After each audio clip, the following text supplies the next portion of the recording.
And it is 6 p.m. So I would like to call tonight's meeting to order. First of all, everyone, my name is Carl Granrath. I'm the hearing examiner this evening.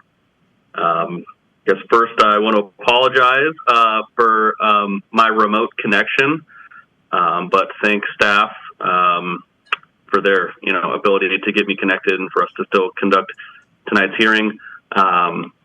I guess as far as excuses go, I am at a hearing examiner's conference, so maybe that's some solace to staff and the public and applicants that are there tonight. Nonetheless, we'll proceed with tonight's hearing. Purpose of the hearings tonight is for me to collect evidence and testimony on the pending applications. And from tonight's hearing, as well as the documents that I received from staff, I will compile a record and then write a recommendation on these proposals that will go to your county commissioners for the ultimate decision on these. For members of the public that are there, if you do wish to speak, as I'm sure you probably already have done, fill out a sheet, and when we get to the time for the public testimony, you will be afforded an opportunity to give that testimony. You have up to 5 minutes to provide public comment. I'll go over some of those rules when we get there. Nonetheless, our general procedure for tonight for each permit will be a presentation of said permit by staff, then an opportunity for the applicant to provide their own testimony, evidence, or presentation. Then there will be public comment and an opportunity for staff or the applicant to provide rebuttal testimony or answer any questions. As well as if, for whatever reason, I need to go a little bit out of order or call someone back up, that can take place. Nonetheless, I'll get us going with our first permit application tonight, which on our agenda is MSP 23-002 Timberland Meadows, or 0002 Timberland Meadows. And Mr. Finkel, please take it away. Good evening, Mr. Hearing Examiner. For the record, Vlad Finkel with Kootenai County Community Development. This is a request for a preliminary major subdivision approval by Timberland Construction Services, LLC, and Portfolio Ventures, LLC. The subject property is located on the north side of Kootenai County, specifically north of Scarcella Road and approximately 3/4 of a mile west of the intersection of Scarcella Road and Ramsey Road. Based on a site visit, aerial photos, as well as the topographical map and slope category map, this property is somewhat unique. As you can see, Mr. Hearing Examiner, on the slideshow, and I'll point with a laser to the public who are present at the meeting, a majority of the property is fairly level. However, there is a ridge line which is vegetated, as you can see on this 3D Google overlay. It's a ridge line that bisects the property in the southwest northeasterly direction. As presented in the applicant's narrative and applicant's geotechnical analysis, as well as a site visit by staff, areas along this ridge line are in excess of 15% grade. However, the majority of the property, the lower bench next to Scarcella Road, as well as the upper bench further north, are fairly flat. The property is zoned rural with a minimum lot size of 5 acres. The applicant is proposing a total of 15 5-acre parcels on approximately 77 acres of land. The comp plan designation is country, and it does facilitate for these types of developments. As you can see, this is the preliminary plat layout. The applicants are proposing to have direct access off of Scarcella Road via a new road. I believe that road will be constructed to the Associated Highway District standards and will be privately maintained by the Homeowners Association. Water will be provided via individual wells, and sewage disposal will be treated by individual septic and drain fields. As you can see the road layout, in this case next to Scarcella Road, is at an angle so that the applicants can approach the ridge line area at perpendicular angle and retain a maximum of 6% grade as required per Lakes Highway District road design standards. And then the rest of the road is going to head straight north. It's going to terminate at a cul-de-sac.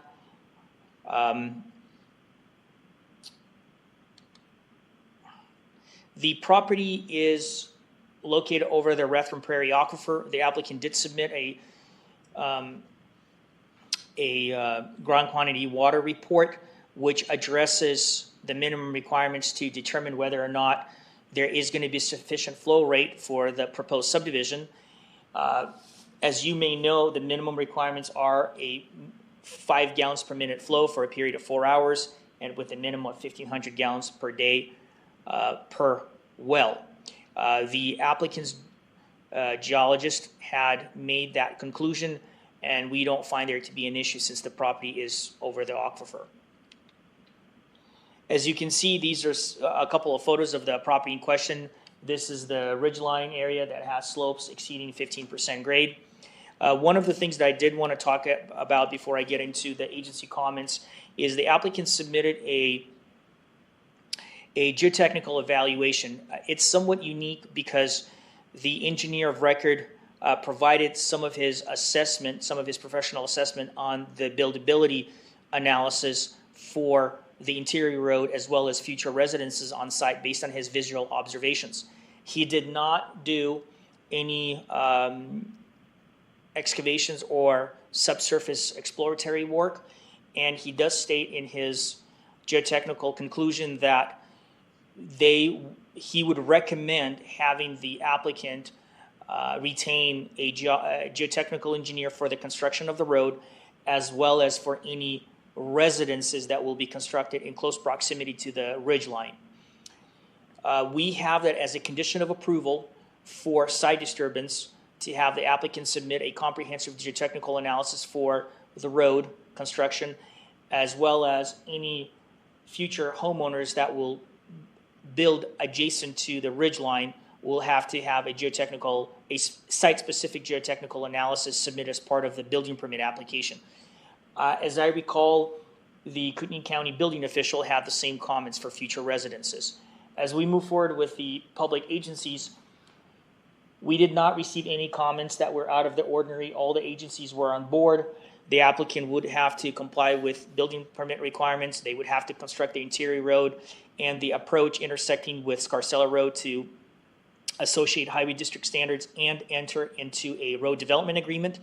They would have to comply with future septic permits through through Panhandle Health Department.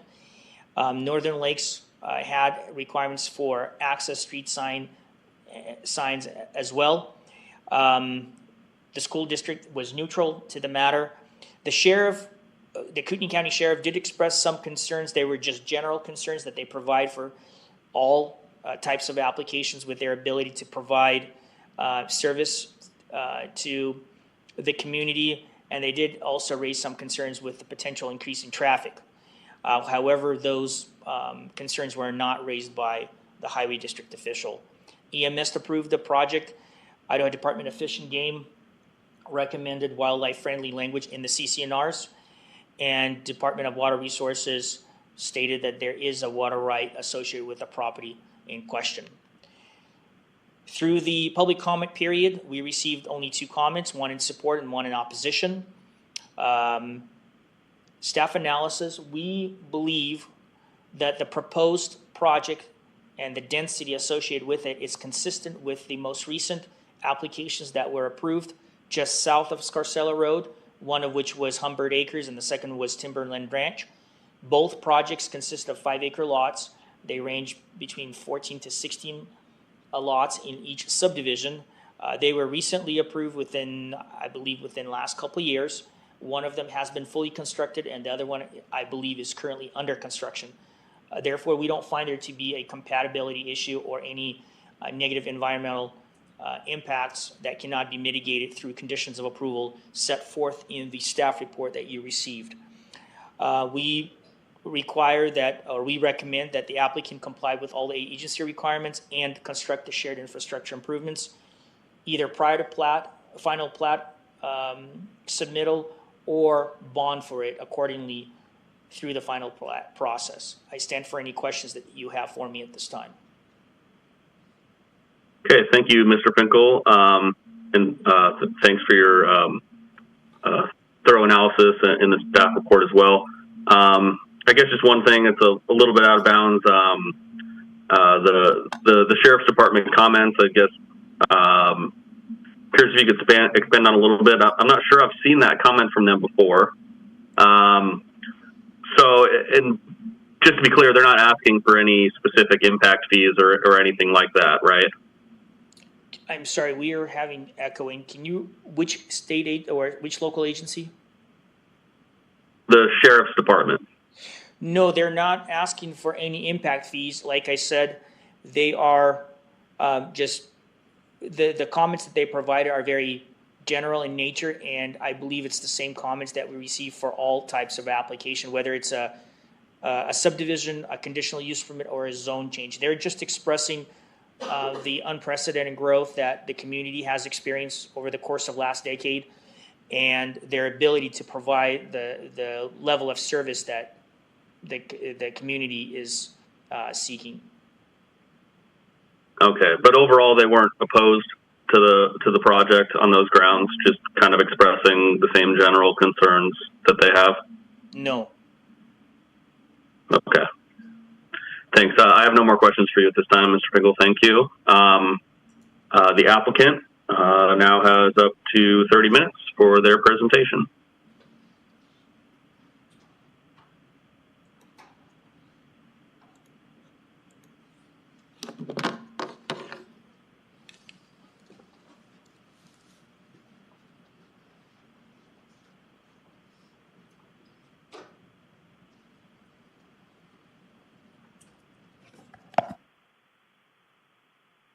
Mr. Guerrero, can you hear me? I'm not sure that mic is on. Okay. Okay, can you hear me? There we go, yes. Okay, wonderful. All right, my name is Connie Kruger, and I'm here representing the property owner for this project. Let me get my little clicker going here. Do I have that? Do you want to?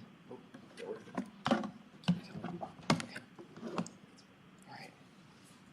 Is that the? Do we want it in that format, or do we want to change that?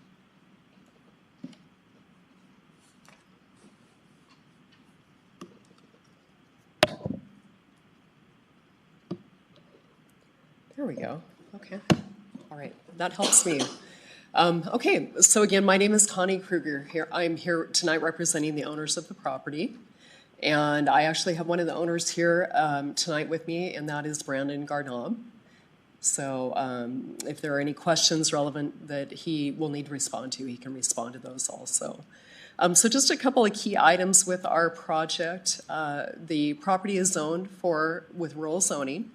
So in the rural zone district, there is a 5-acre minimum lot size requirement, which we comply with.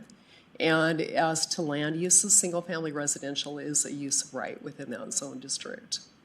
We're located in a rural residential area where other rural properties and services exist. Highway 41 and West Scarcello Road are a state highway and a major collector, and they're capable of carrying the traffic volume from the property. So as a 5-acre, 15-lot development, we're a fairly low traffic generator. And we have provided traffic information to Lakes Highway District. We'll talk about that a little bit later. We're located within Northern Lakes Fire District, Lakes Highway District, and Lakeland School District. So we're just highlighting this to show that we're not within a remote area of the county where we do not have services. We're actually in an area with quite a number of services. We also have emergency response by the Kootenai County Sheriff, Northern Lakes Fire District, and Kootenai County Emergency Medical.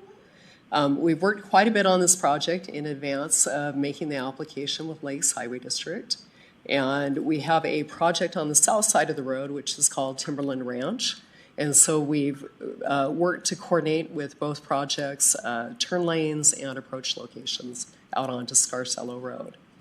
As Vlad has provided information on, all of the agencies have approved or they've provided comments with development-related conditions. We're also served by utilities and roads that will be extended and, in this case, maintained at the cost of the owner. And taxes and fees will mitigate our service and infrastructure impacts. So with this, just a quick recap of the subdivision. This is a 15-lot subdivision. We actually have gone through a little bit of redesign on this subdivision to design with the topography of the site, and you can see that in the lower lots. And with that, you'll also see some slope easements that are along the side of our interior road, and that's in the area where we cut through the ridge line. So to meet the Lakes Highway District and associated Highway District standards, we have to maintain a 6% slope. So with that, we also have some slope easements that we have to do. So that's why as you look at this plat, you'll see different easements that are on the southern part of the interior road versus the northern part of the interior road. Again, we access at the south onto West Scarcello, and this project is very similar to Timberland Ranch and to Humbert Acres. So these are both two subdivisions that are to the south and the southeast that are laid out, very similar to this project. Our comprehensive plan designation is country, and the purpose of the country designation, there are two different purposes. One is for agricultural activities that are compatible with rural residential development, and the second is residential subdivisions that allow for residential and non-residential uses. And with that, the subdivision should be designed to reduce the need to extend infrastructure over long distances and should be self-contained and require only very limited public services. So in this case, you'll see that we'll be providing our own sewer, water, and also our own road ownership and maintenance.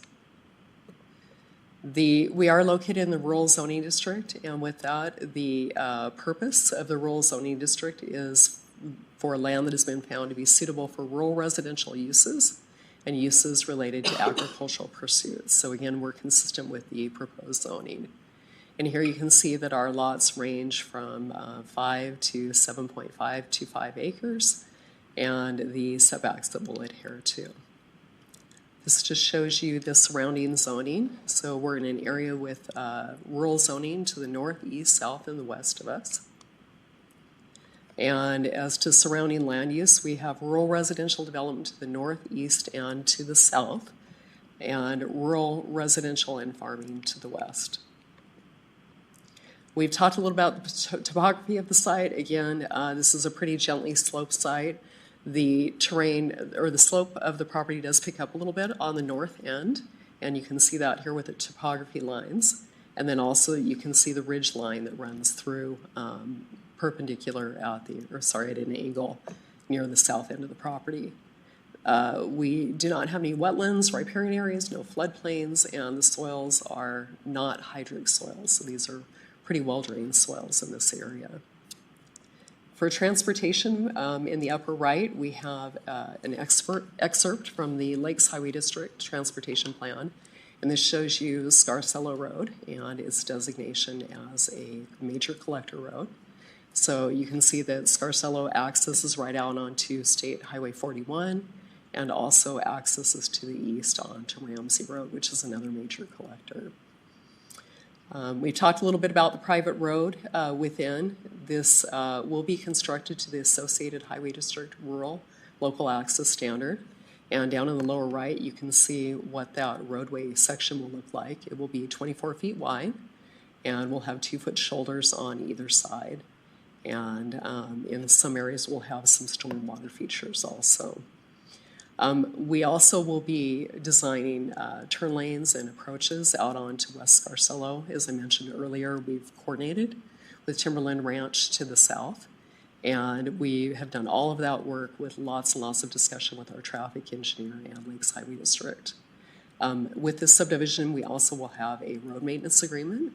And as you saw, there were some comments that came forward from Lakes Highway District related to maintaining the road and things that would need to be within that. And so we're aware of those, and those will be incorporated into that. As to traffic in the area, we actually have 4 existing lots. So with this subdivision, we'll be adding 11 new lots. So with that, there's the potential for 9.44 vehicle trips per day per new lot. There will be an increase in traffic. For water and sewer, each lot will have its own well. It will be constructed by the future lot owner. We do have the hydrogeologic report that has demonstrated compliance with the county's potable water standards.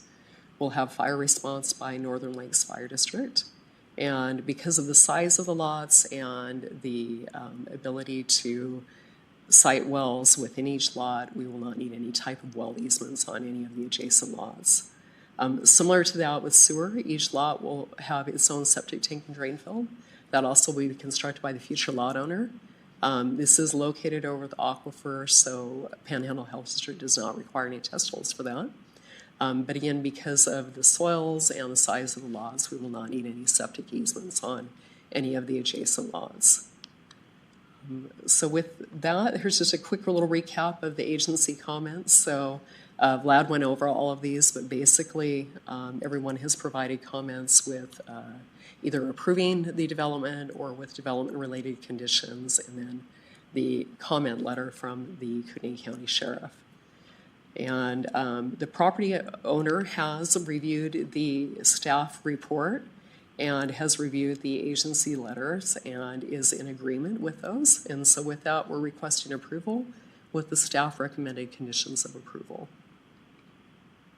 And I'm here for any questions. Okay, thank you, Ms. Kruger. I have no questions for you at this time.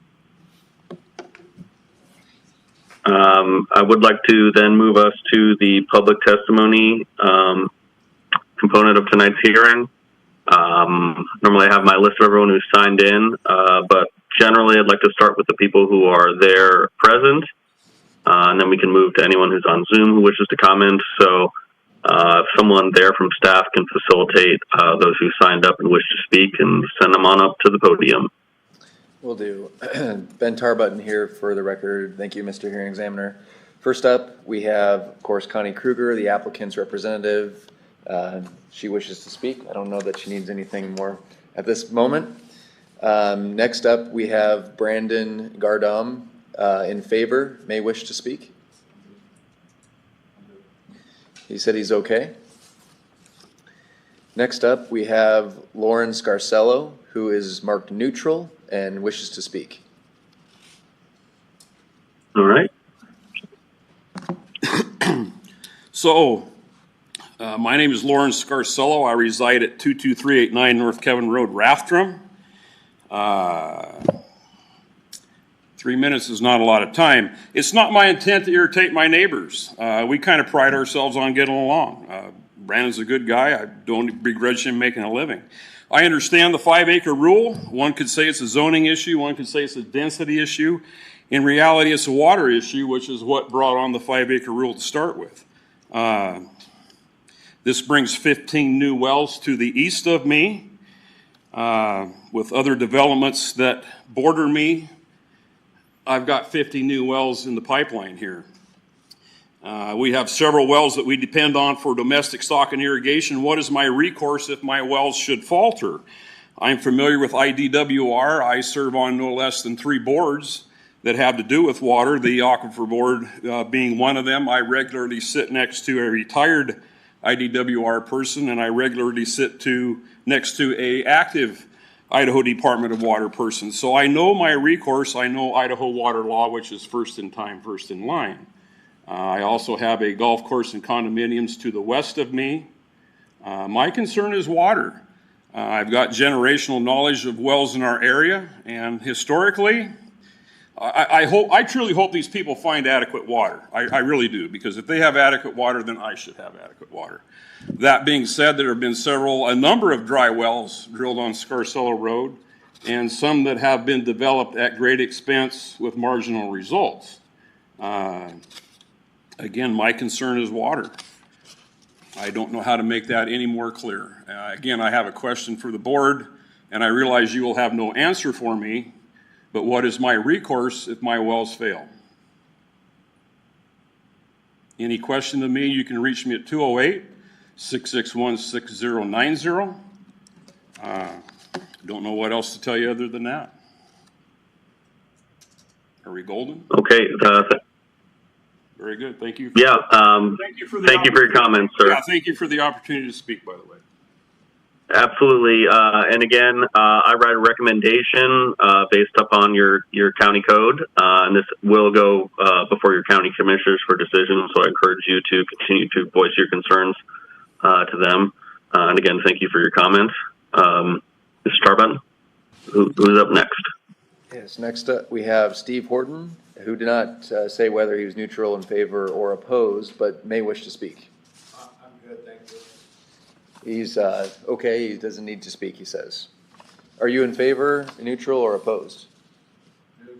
Neutral. Neutral. Next we have Terry Houghton. Horton, I'm sorry. Did not check whether she's neutral, in favor, or opposed, but wishes to speak. Hi. Okay, go ahead, ma'am. You have up to 5 minutes. Thank you. My name is Terry Horton. I live in the Elkhorn Ranch subdivision. My property will be bordering the north end of the subdivision. I want to start with traffic study. I don't know, I know one was mentioned. The traffic on that road is already getting pretty bad. Because it is becoming a main thoroughfare from people coming from other areas. We've had some pretty bad accidents on there. People don't follow the speed limit. The Humbird subdivision is going to bring in, I believe, 16 lots. Now we've got the new subdivision, the Timberland on the south side, and now we're gonna have this one. So we're bringing in, that's not just one car per house. So I really am concerned about the traffic. We have a lot of animals hit. We've had elk hit recently. There's that S-turn that comes down. There's a lot of head-on traffic there. So I agree with the Sheriff's Department, what's going to happen with the traffic and the accidents and the speed limit. Then is that going to involve a light at Highway 41? Because as it is now, there's a lot of accidents there with the traffic we already have. Plus, we've got the logging traffic coming out of Twin Lakes. Is there going to be a light at Ramsey? Because that intersection now has become next near deadly as well. Home values. What are these lots selling for? What is the estimate home value in the end? I know that we're going to have Lakes Highway District. Is that paved? When it's HOA maintained, that concerns me. Is that a dirt road? Are these manufactured homes? What's the level of standard on these lots? What's the value they're bringing in? Lakes Highway maintained, is that paved? Those are my questions. When's the year of completion estimated for this? And again, we are on a community well for Elkhorn Ranch, and I know that our water department is very critical that our system stays up and running, the same as the rancher next door. This is a lot of people tapping into the aquifer. So water, traffic, home values, are they bringing value to the area? What's that look like? Let's see, 15 lots, 5 acres. I think that's about all I have is traffic, value, road. Is it a dirt road? The wind comes from the south. If it's a dirt road, that's all coming right up through the subdivision. What's the value of the homes coming in, and when will this be completed? Okay, thank you very much, ma'am. I think I might direct a couple of those questions to staff or the applicant after public testimony to help explain a couple of those things. That would be great. But I have no questions for you. So thank you for your testimony. Thank you for coming tonight. Thank you. With that is all the written comments we have or requests. I don't know if there's anybody on Zoom that may wish to speak to this matter. Jonathan? It appears we have one person on Zoom that's not staff. I can't read their name. It's too small. Looks like it says Linda's iPad. Would you wish to speak to this matter? If so, go ahead and unmute yourself.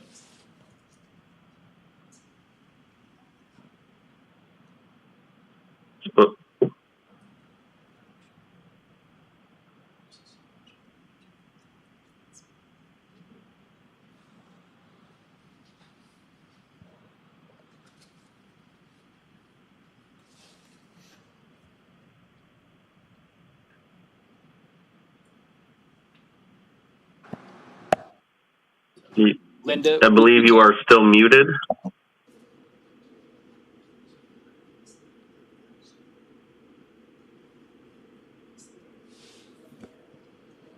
Should be at the bottom a little red microphone button with a line through it, and you can click that and it should unmute you.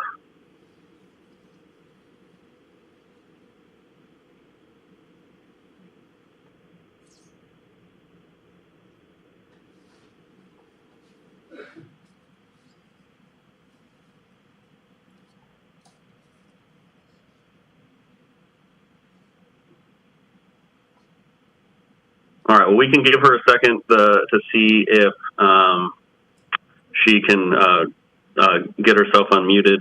But Ms. Kruger, if I could get you back up onto the podium and maybe explain a little bit more about the road that's going to be constructed in the neighborhood, as well as the improvements that are being done to Scarcello Road around this and the adjoining Timberland Ranch subdivision.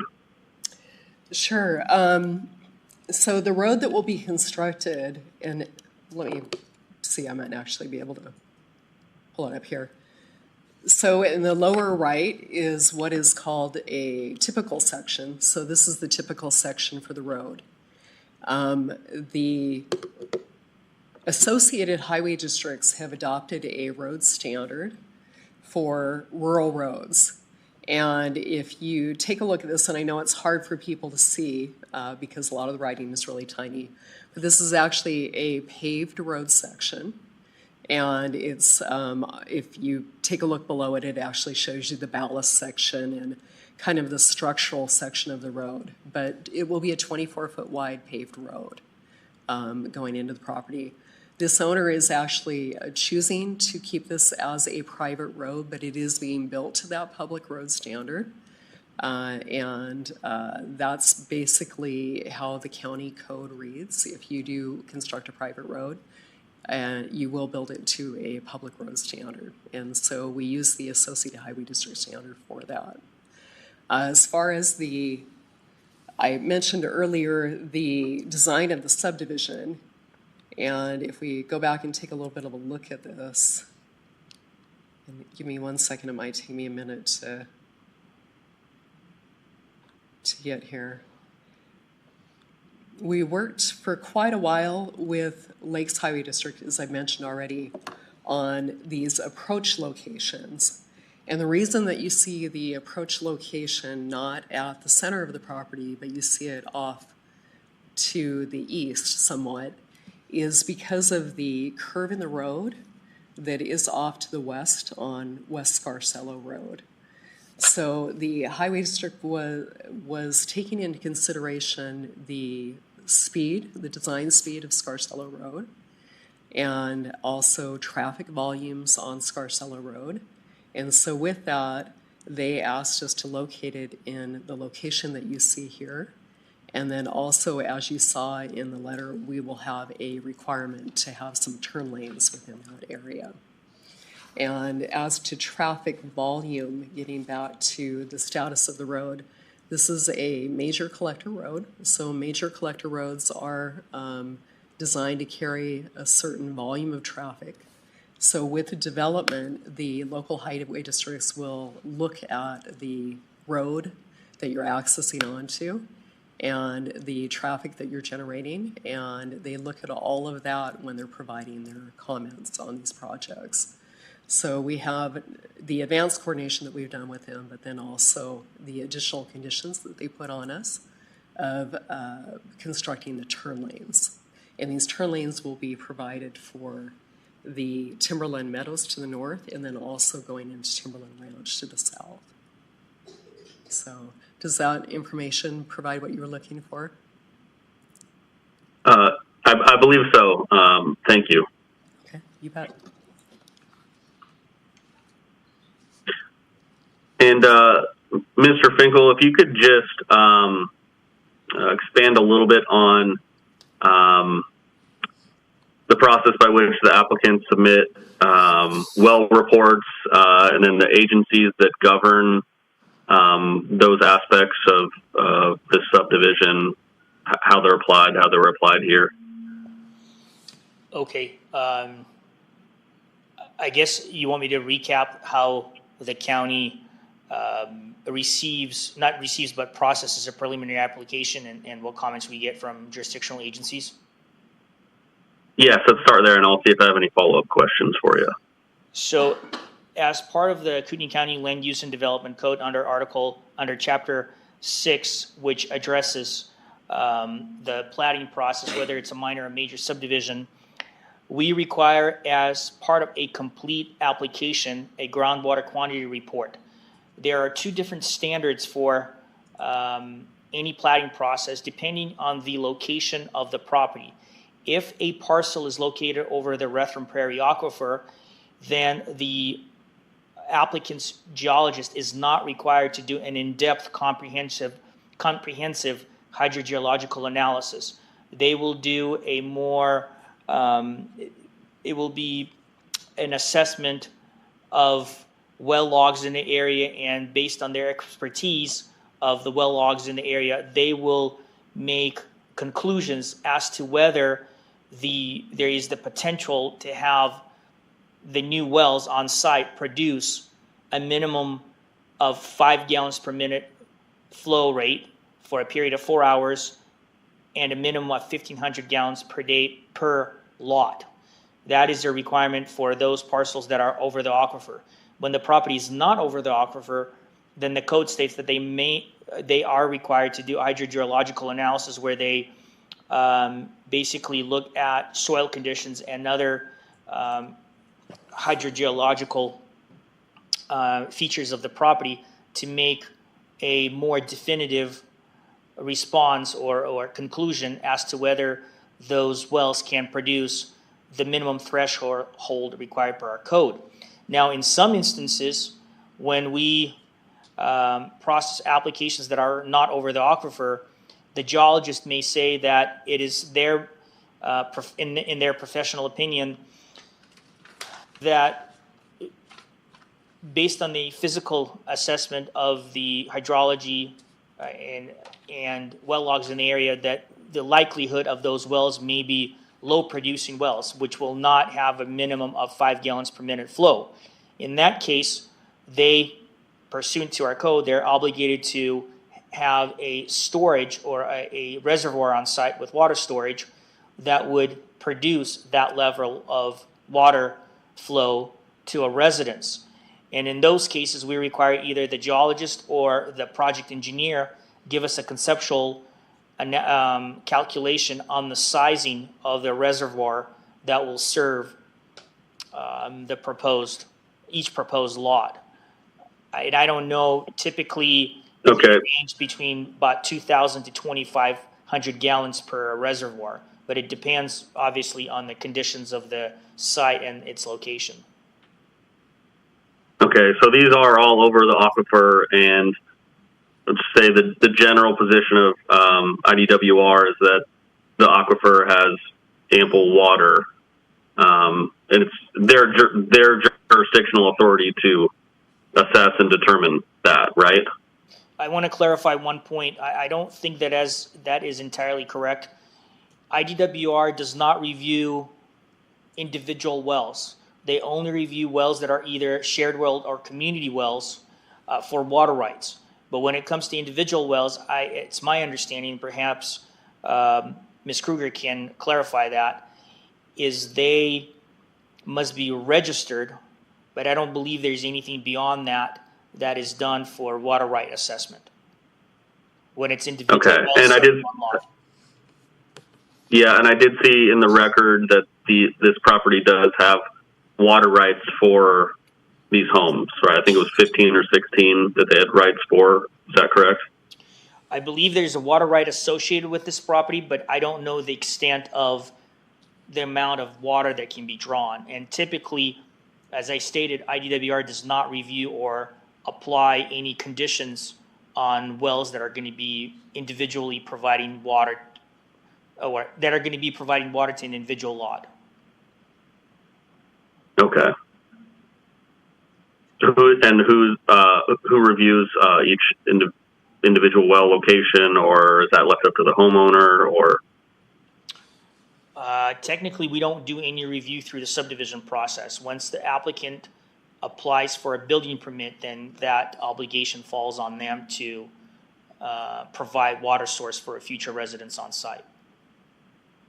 Okay. Ms. Kruger, is there anything else you wanted to add to that?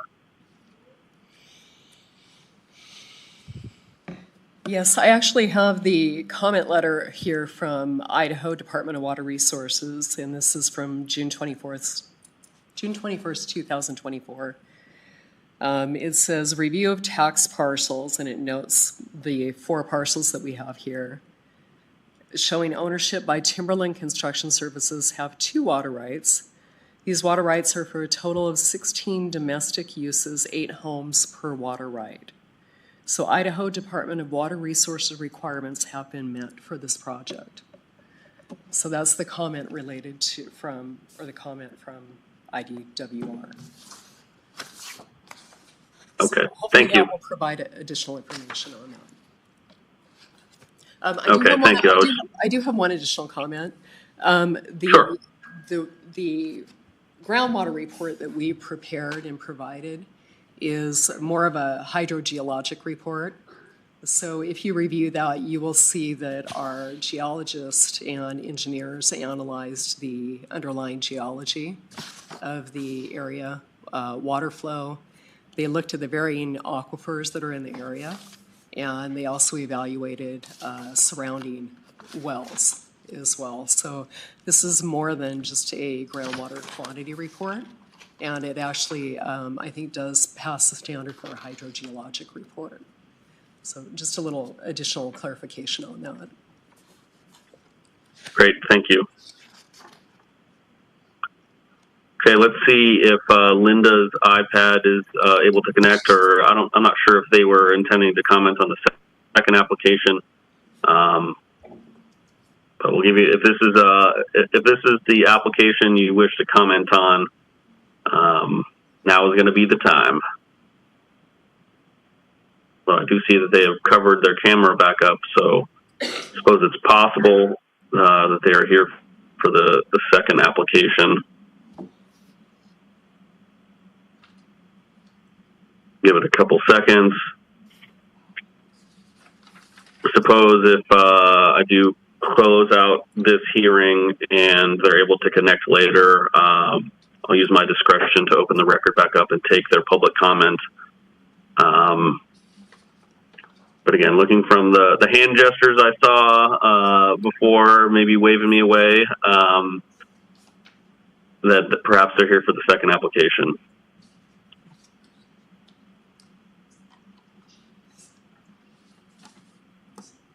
All right. Seeing no further action on that, and there's no one else there from the public who has shown up to comment on this, so just give me a double check on that, please, since I'm not there to see.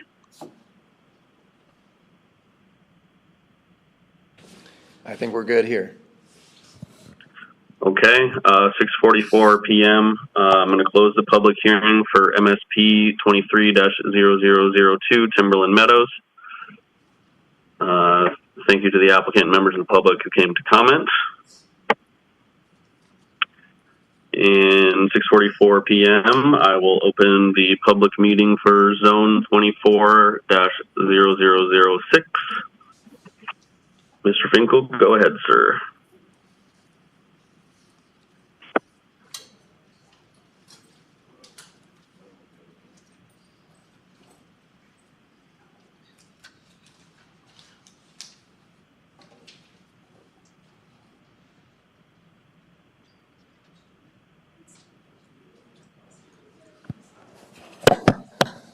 Mr. Hearing Examiner, can you hear me?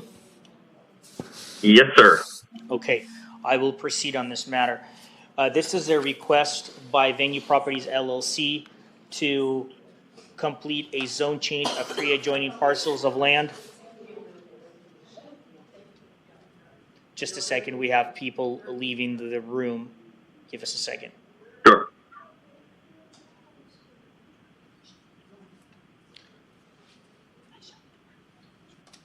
Okay, I can proceed now. I'll just repeat, this is a request for a zone change of 3 adjoining parcels of land that total approximately 13.3 acres in size from rural to commercial by Venue Properties LLC. The subject property is located north of the intersection of Interstate 53 and Highway 95, and it's north of that intersection and south of Garwood Overpass, located on the east side of State Highway 95. As you can see, based on the aerial overlay map, the subject property is fairly level. It does have a bit of a unique shape. The 2 parcels that are to the north, they straddle Pope Road. A majority of the property in those 2 parcels are east of Pope Road and, west of Pope Road and east of Highway 95. The 3rd parcel that's to the south is entirely on the east side of Pope Road. And as of recently, a majority of those 3 parcels was vegetated. However, recently the applicants have done a lot of disturbance to make way for a new commercial business that they would like to establish on this property. The property is currently zoned rural. However, as you can see, there are different zoning designations. There is agricultural suburban to the north. Further north, you have commercial. Across Highway 95 to the west, you have over a dozen parcels that are zoned light industrial. Then there's more agricultural suburban west of that. To the south, closer to the intersection of Highway 95 and Highway 53, you have parcels that are zoned rural, mining, commercial, and so forth. So there's a mix of various residential and more intense zoning classifications that have been rezoned in the recent past. The comp plan designation for this property is the 2 northern parcels are currently classified or designated as suburban, and the southern piece is designated as country. This is an aquifer map. It's interesting that the property is located on the periphery of the Rathdrum Prairie Aquifer. The 2 northern parcels are over the aquifer, and the southern piece is not over the Rathdrum Prairie Aquifer. I think it's important to make that distinction because depending on what improvements the applicant will end up developing on this site, it's our understanding that they would like to expand their existing nursery wholesale business, but it's unknown whether or not they're going to have offices or any other structures that would require sanitary facilities. But the 2 northern parcels will clearly have some restrictions in terms of wastewater discharge based on Panhandle Health District requirements, as well as the newly adopted wastewater discharge requirements per Kootenai County in Article 7.3 of the Kootenai County Land Use and Development Code. However, the southern parcel will likely have less stringent regulations in that regard.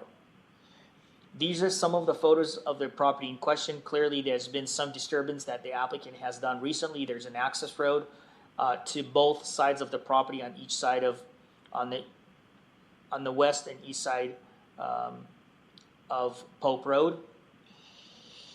During the agency comment period, we solicited comments from Idaho Transportation Department because the property abuts Highway 95. We also solicited comments from PhD, Northern Lakes Fire Protection District, as well as Lakes Highway District. No agency really had any concerns. The applicant will have to comply with the access requirements of Lakes Highway District at the time of development. Furthermore, I'd like to point out, because these parcels, or at least two of the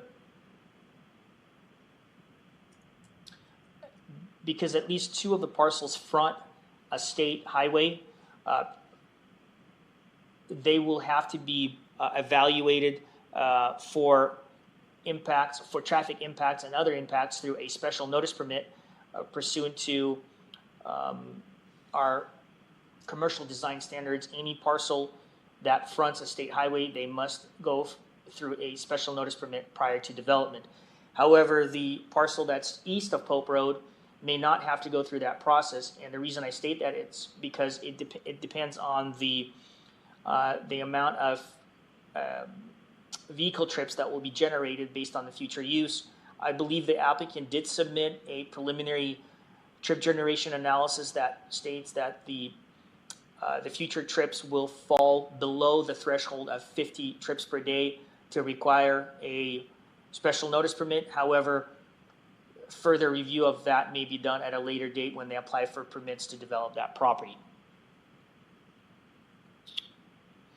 So during the public comment period, we did have a concern raised about the compatibility of the proposed rezone and the type of business that would occur on the property. In fact, staff took a phone call from an individual, and we explained that the intent is to rezone it in order to be able to pursue the expansion of their existing business that is currently within the city limits of City of Hayden. They have an existing nursery wholesale business, and they'd like to expand it on these three parcels. And I believe that was well taken. I don't think there were any concerns after that. With this in mind, we believe that that there is a rational basis to support the request due to incremental changes in the area.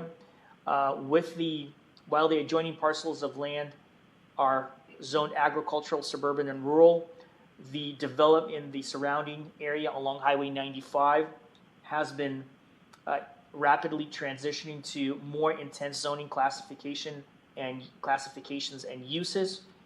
Within a mile distance heading north towards and past Garwood Overpass, as well as south past the interchange of Highway 53 and Highway 95, there are numerous parcels that are zoned commercial, light industrial, and mining. Obviously, they have more intense uses than what the applicant is proposing with their expansion of their nursery business. The location of the subject property may not be suitable for residential use due to parcel size and noise associated with the adjoining Highway 95. And we find that the proposal is a logical progression of more intensified zoning that is consistent with the current conditions in this surrounding area. With that, we support the applicant's request. I stand for any questions that you have for me at this time. Okay, thank you for your presentation as well as the report.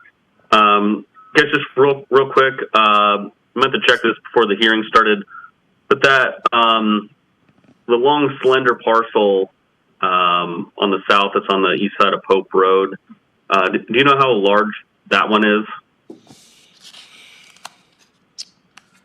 I don't know. I think the total is 13.3. They're all roughly the same size, so I'm going to guess it's 5 or less.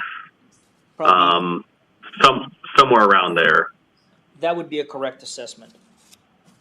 Okay, so under its current designation, that would be one home allowed, right? If it's about 5 acres, they couldn't subdivide that, and so conceivably that could only house maybe one house under its current designation. That is correct. So that can be subdivided, and it. I guess I'll sort of concede for the record that those two northern ones adjoining, Highway 95 or and the other uses that are going in around there are probably not very ideal for residential. I'm just curious in your assessment on that lower leg, especially considering its connection to the residential properties that are directly to the east. I think you raise a good point. I think I'd like to point out, let me go back to I don't know if you probably, can you see the Google overlay map? So, yes. So the east boundary of that narrow strip of land east of Pope Road is it's abutting a hillside. That's where the rim rock is. And so that property is clearly, I don't know how many feet below any adjoining parcels to the east, but it's significantly, the elevation is significantly lower than the top of that hill. So there's not going to be much of a compatibility issue or a visual intrusion for the individuals who own property to the east. However, the parcel directly to the north of that may be slightly impacted by the proposed use on site. Please keep in mind that because this property, if it is rezoned to commercial, the applicant is well aware, and I want to point it out into the record, that they will have to comply with the commercial design standards for landscaping, screening, buffering, and fencing from adjoining residential parcels in the area. That is under Article 4.6 of the Kootenai County Land Use and Development Code. Section 4.6 deals directly with screening and buffering and landscaping requirements, and Article 4.7, 4.8 deals with parking and signage. But I would ask that you direct additional questions to the applicant's representative, and they could explain the type of mitigation that they propose to the residential parcels that are directly to the north of that parcel that's east of Pope Road. Okay, great. Thank you. And you answered the follow-up question I had for you. So thank you for that. I guess then I will kick it over to the applicant for their presentation.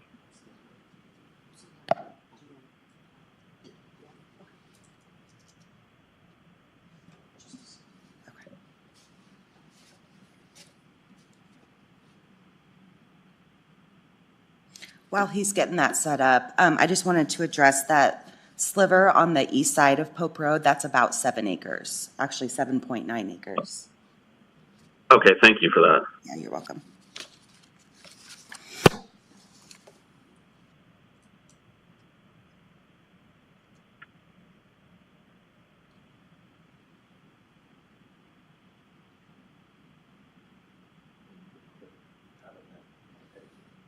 Just go into slideshow and it should start the slideshow. Up on the top, yeah, there you go.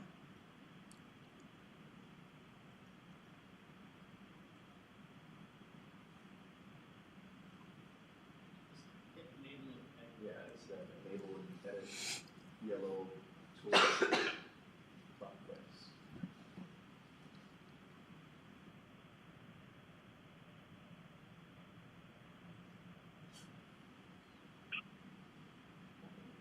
Oh, there you go. We got it.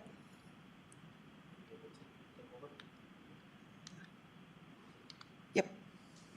I'm gonna go back to the beginning. Good evening. My name is Stephanie Blaylock. I'm a land use planner with Veritas, and I am here today representing the zone change before you. Eric and Elaine Christian are the owners of the site for the proposed zone change. They have been lifelong residents of the area. They own and operate New Leaf Nursery, which is located on the corner of Lancaster and Government Way, approximately 2.5 miles south of the proposed site. The nursery employs 82 people at the peak of their season. The family would like to expand their successful nursery business and offer additional services at this proposed site. 2 of the 3 parcels front Highway 95, but all 3 are accessed off Pope Road, which was built as a frontage road a few years back. As Vlad mentioned, the area has seen a tremendous growth in commercial, industrial, and mining zones as the population grows and more resources are needed.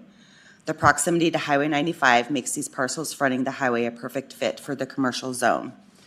This map illustrates all of the zone changes along this 2.5-mile stretch of Highway 95. My client makes the 22nd zone change in a relatively short distance. The Highway 95 north-south transportation corridor provides the access that businesses need to operate and grow. The site was purchased by the Christians over 20 years ago, but when ITD came through and improved Highway 95 and constructed Pope Road, the Christians parcel was used for storing and staging of ITD materials. The location, topography, and easy access were ideal. Comprehensive plan compatibility. The two parcels straddling Pope Road are designated as suburban, which states non-residential uses should be limited to services and industries needed to support the rural transitional area. The proposed site would provide topsoil screening and landscaping materials supporting construction activities in the growing area for both the private and the public sectors. The secondary purpose of the suburban designation is to provide economic development opportunities that serve the surrounding community. Our nursery wholesale business will be a benefit to the growing community that is expanding to the north. The parcel on the east side of Pope Road is designated as country. The secondary purpose of the country designation is to promote economic activities that minimize environmental impacts and do not require a full range of services. The nursery will be a lower intense use, creating minimal environmental impacts on the surrounding community. All three parcels requesting a zone change are in compliance with the comprehensive plan. So this is actually a picture standing on the site at that thin strip east of Pope Road, looking directly east. To start with, the agencies, the commenting agencies did not object to the zone change. A few agencies will have requirements during the development of the site. The parcels east of the subject site that I'm standing on are on top of the rim rock and will not be affected by the proposed zone change. Due to the rock cliff, the parcel owners to the east are elevated, and the only way to see the site is to stand at the edge and look down. Their current view is of Highway 95 and beyond. The north and south adjacent neighbor, which is Ken Ela, is also fronting Highway 95, and he has no objections to the zone change. I spoke to him on the phone about a year ago. The agencies will be given another opportunity to comment on their proposed use after the zone change is approved and before development commences through the special use permitting process. This will give agencies the ability to place conditions of approval on the future use of the site. This corridor along Highway 95 has been transitioning away from residential to commercial for several reasons. A few of those reasons are the Highway 95 noise and traffic, and the mining, light industrial, and commercial operations that already exist. This zone change request meets the requirements of the Kootenai County Land Use and Development Code and the goals and policies of the comprehensive plan. The zone change would bring an economic benefit to Kootenai County residents by increasing the tax base and providing additional jobs. Staff supports the zone change request. This property's highest and best use will be found under the commercial zoning designation. That does conclude my presentation, and I can answer any questions. No, thank you. There are a couple of questions I have for you. I've already had answered, and so I have no questions for you at this time. Great. Okay. Thank you. Thank you. Mr. Tarbutton, are there any members of the public there who wish to comment on this application? Yes, we do have two additional members of the public. First up, we have Eric Christian, who is the applicant and is in favor and may wish to speak. Okay. Thank you. I'm glad there's no one else here because I don't like speaking in public, so I'm happy for that. Thank you, Mr. Hearing Examiner. Stephanie did such a good job that I don't really have a lot to add. She was very thorough. I might add just a couple points of reference. The narrow strip of property, the 7.9 acres that is to the south of the original 2 5-acre parcels that I had bought some time ago, was part of a trade with the Idaho Department of Transportation because they put their road and dissected my property. And during that process, we worked with the ITD and the contractor that was building the interchange and the Garwood overpass and Pope Road, and they deposited an enormous amount of topsoil on our site, which we process and sell it to the public. The other point that I wanted to make was pertaining to how noisy the site is. Because the cliff is right next to it and the highway and the interchange are so busy, it is very loud. And there also is a train, Union Pacific train track runs just to the west of Highway 95 there. So it is a very noisy site, not a very good site for a house, but for a nursery, it's really quite nice because as the wind comes across the prairie, it gets pushed up over the cliff and it doesn't blow our trees over that we intend to put on that property. And the wind is the bane of us nursery people because it just makes it a lot harder. You have to tie all your trees down.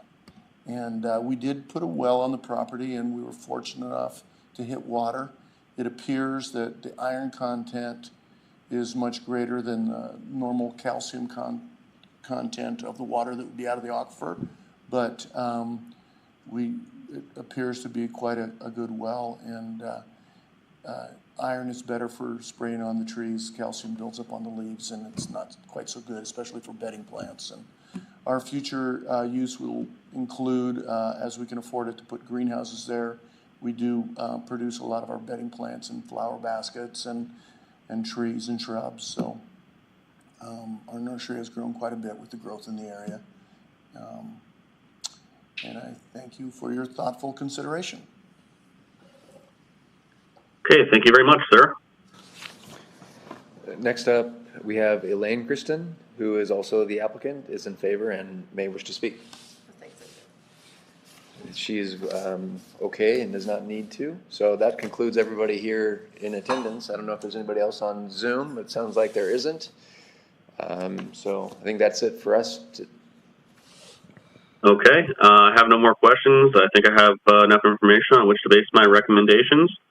I do have up to 2 weeks to get those recommendations to staff, and then when I do, they'll get it set to go in front of your county commissioners for their final decision. So with that, 7:07 p.m., I'm going to close the public hearing for Zone 24-0006. Thank you all very much. Thank you for accommodating me to appear virtually. I'm glad it went relatively smoothly. Thanks again, staff, for that. I'll see you soon. Have a great night, everyone.